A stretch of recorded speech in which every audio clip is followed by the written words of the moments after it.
Oke, kembali lagi Mas Ubed. Ya, Kita masih dalam pembahasan yang sama, yaitu pemuda. Muda. Kita akan ganti topik yang lebih spesifik, iya, eh, mengenai apa eh, agar pemuda itu tidak menyerah gitulah, tidak mudah menyerah, tidak mudah putus asa, biar tetap semangat, terutama semangat hidup. Biar semangat hidup, kita melakukan apa ya namanya, motivasi lah ya. Iya, iya, Kita iya. mencoba memberikan motivasi dengan beberapa kata-kata ilmuwan-ilmuwan terdahulu ataupun sastrawan ataupun orang-orang yang cerdas kan. Orang yang cerdas. Mungkin langsung saja, silakan, waktu dan tempat seperti saya persilakan. Terkait menyerah, kemudian putus asa, kemudian perjuangan. Sebenarnya siapapun manusia itu pasti memiliki jiwa semangat, patriotisme. Itu pasti. Hanya saja kadang jiwa patriotisme itu sudah tertidur, sedang tertidur, atau bahkan sudah tidak bangkit lagi. Yang Apa ya? bahayanya itu. Nah, itu yang paling bahaya. Yang gimana agar kita tetap bisa menjaga kayak gitu? Yang paling mudah sebenarnya pakai HP, buka Google, nyari quotes para ilmuwan. Sekarang di Google banyak banget, Banyak sekali. web, blog yang sekarang menyediakan tentang caption, tentang quotes. Ya. Jadi kalau bingung mau nyari caption bisa googling gitu kan. Tapi tetap jangan sampai melanggar hak cipta. Tetap mencantumkan Ya, nama. mencantumkan siapa. Ya, Nah, itu jangan sampai yang namanya plagiarisme ya, plagiat. istilahnya plagiarisme. Nah, di sini saya akan menyampaikan tentang tadi optimis dan pesimis. Itu yang pertama kali. Optimis itu apa sih optimis?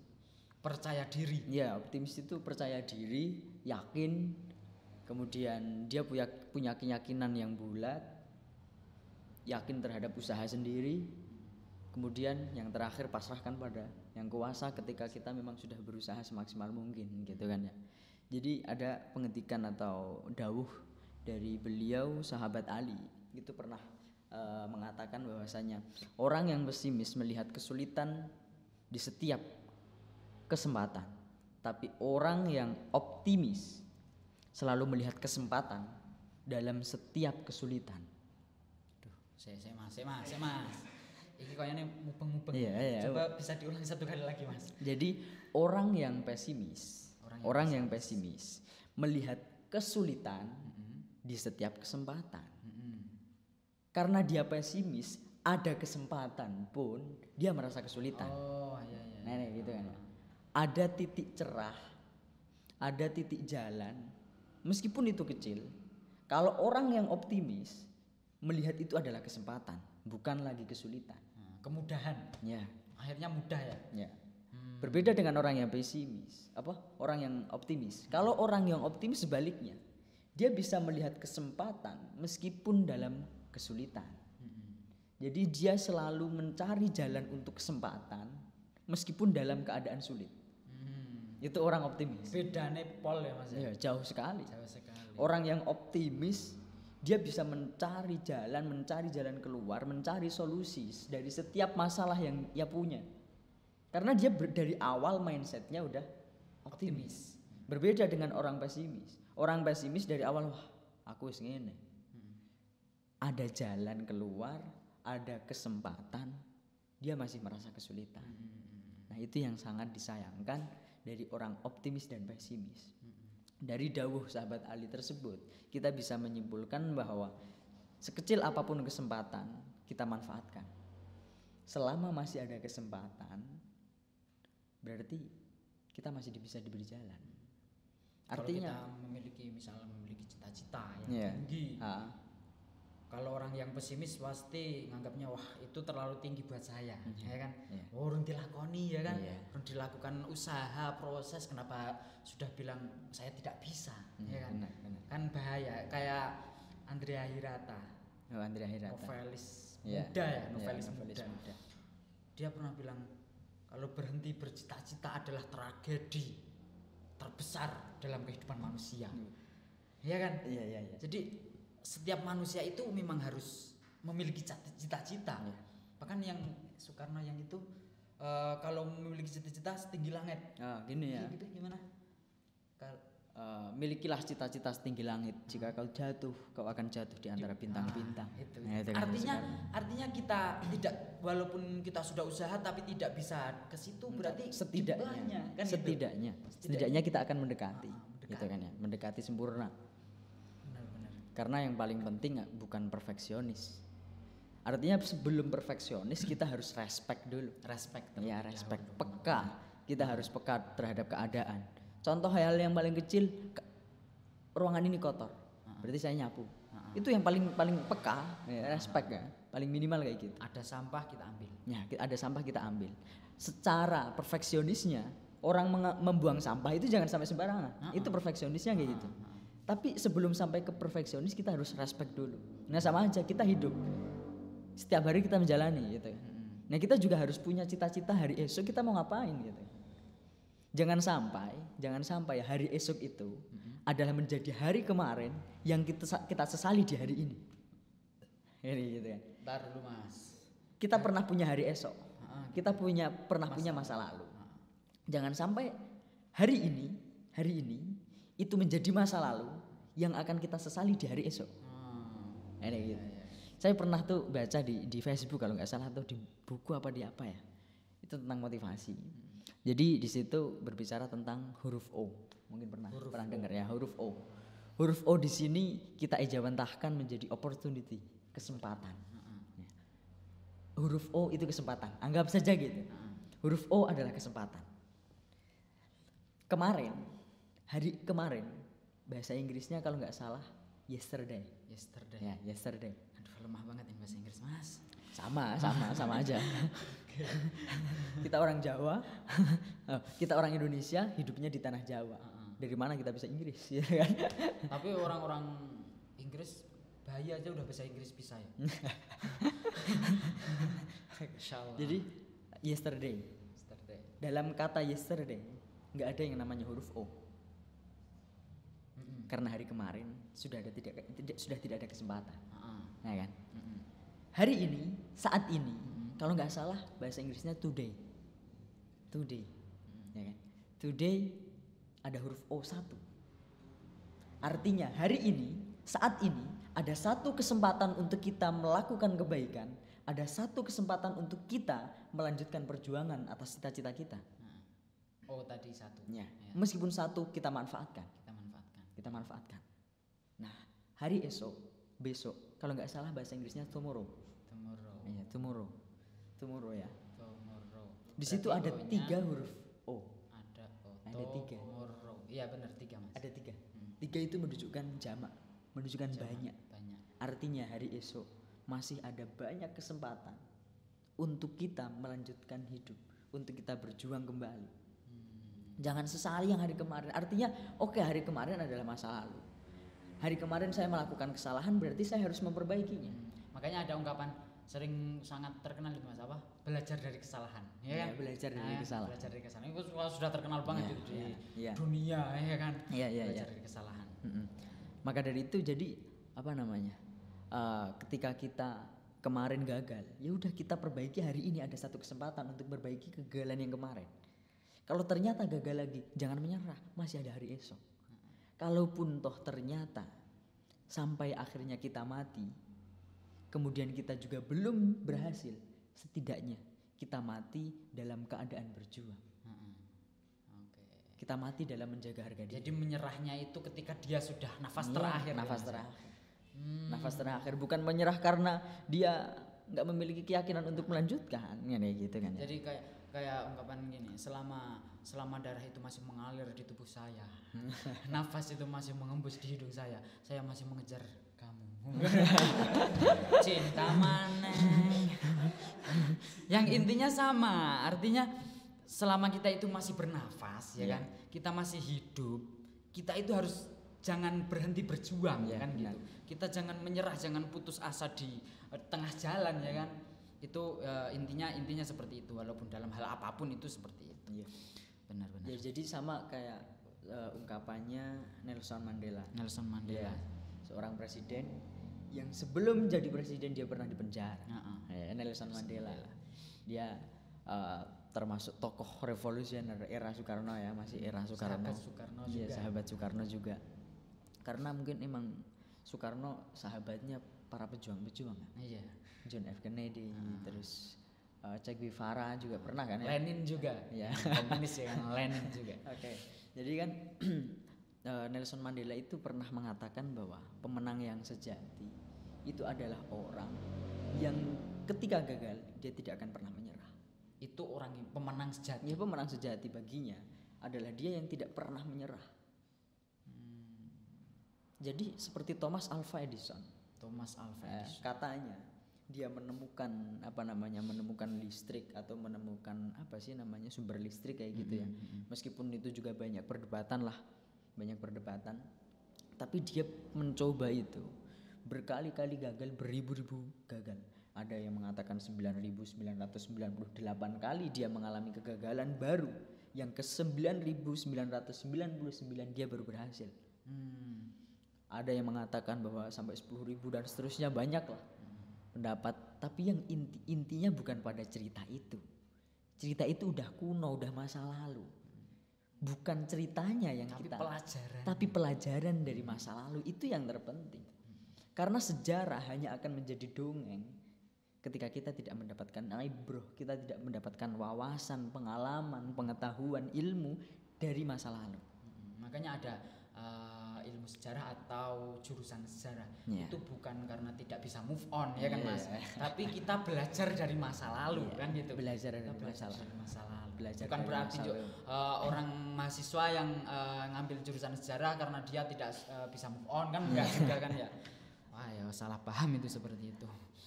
Oke, seperti itu pemuda. Kemudian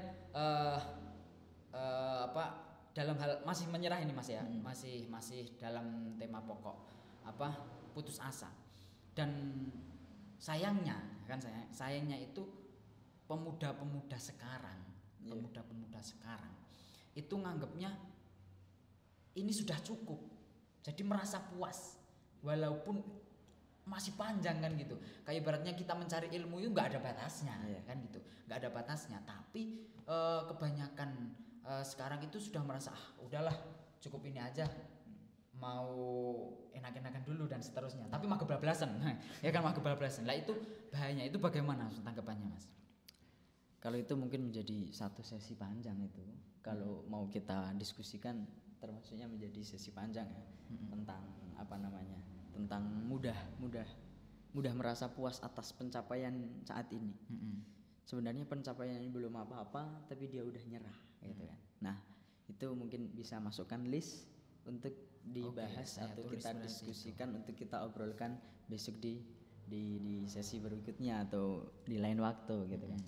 Karena tentunya banyaklah kajian-kajian yang perlu kita obrolkan gitu, yang bersifat wakingiyah atau yang terjadi secara relevan aja, yang sesuai dengan zaman sekarang gitu kan. Artinya bagaimana agar kita tetap bisa milenial tanpa menghilangkan kebaikan yang ada di kolonial gitu kan ya. Oke, kita milenial. Orang tua ini yang saya kolonial saya karena kita itu muda ya milenial kan gitu. Ya, kita milenial, tapi bukan berarti kita anti kolonial atau anti para kasepuan yang dahulu gitu. Karena bagaimanapun juga kita ada karena mereka ada ya kan. Karena orang tua kita ada ya kan. Itu masa-masa kolonial maka kita ada. Ya, Soekarno kan pernah kan ya bilang bahwa bangsa yang besar adalah bangsa yang menghargai jasa para pahlawannya gitu kan. Meskipun Soekarno kalau hidup di zaman sekarang dia belum tahu yang namanya TikTok ya. Dia belum pernah juga nggak tahu. Dia nggak pernah tahu FF gitu kan. Tapi dari kehidupan Soekarno saja, dari kehidupan seorang Soekarno, itu pasti banyak memotivasi. Jadi mungkin kapan-kapan kita juga diskusikan itu ya. Diskusi seorang tokoh. Iya, seorang Pasti tokoh itu juga. agar kita itu bisa mengambil ibrohnya, Iya. mengambil pelajaran dari tokoh tersebut. Barangkali 30 tahun yang akan datang kita bisa menjadi tokoh tersebut ya kan bisa jadi. Yang penting jangan putus asa kan gitu. Yang penting jangan putus asa. Menyerah itu suatu hal yang menyedihkan lah ya. Menyerah itu hal yang menyedihkan. Jadi tetap semangat jadi seorang pemuda kalau kita belum bisa menghasilkan sesuatu yang kita ingin capai, jangan berhenti di situ. Jangan berhenti di situ. Itu orang-orang yang optimis. Ya, pernah kan ya ada salah satu kisah ulama, Imam Ibnu Hajar. Beliau dinamakan dengan Ibnu Hajar itu karena dia pernah ingin menyerah. Dia ngaji, anggap saja di pesantren gitu ya, di tempat ngaji bertahun-tahun lamanya. Dia hafalan nggak hafal-hafal, dia membaca nggak paham-paham, sekali paham langsung lupa, mudah lupa gitu kan. Itu bertahun-tahun Ibnu Hajar. Namun suatu ketika Ibnu Hajar waktu dia mau pulang, mau boyong kalau bahasa di pesantrennya, kalau kayak gini terus saya mending pulang aja, saya udah nyerah, saya mending di rumah nyari kerja atau apa dan seterusnya itu. Kemudian di tengah perjalanan Imam Ibnu Hajar kehujanan, akhirnya berteduh di salah satu tempat, gubuk lah ya. Ya di gubuk gitu. Ya. Kemudian waktu beliau terbangun, beliau melihat ada batu yang besar. Batu di sana bisa dikatakan bukan berlubang tapi apa namanya? Nyuwil, cekung, ya, menjadi cekung gitu kan. Kemudian dia berpikir, batu yang sekeras ini tertetesi air, 1 tetes, 2 tetes, 3 tetes, namun konsisten. Ya, konsisten air yang demi tetes turun ke batu yang sekeras itu bisa menjadikan batu itu cukup berlubang, ya kan? Apalagi otak saya nggak sekeras batu ini. Mungkin saja usaha saya tidak sekonsisten air yang jatuh di bebatuan itu, gitu kan ya. Jadi kalau seumpama kita mau menyerah, ngerasa mau menyerah, loh, apakah saya yang menentukan hidup? Kenapa saya menentukan saya udah menyerah?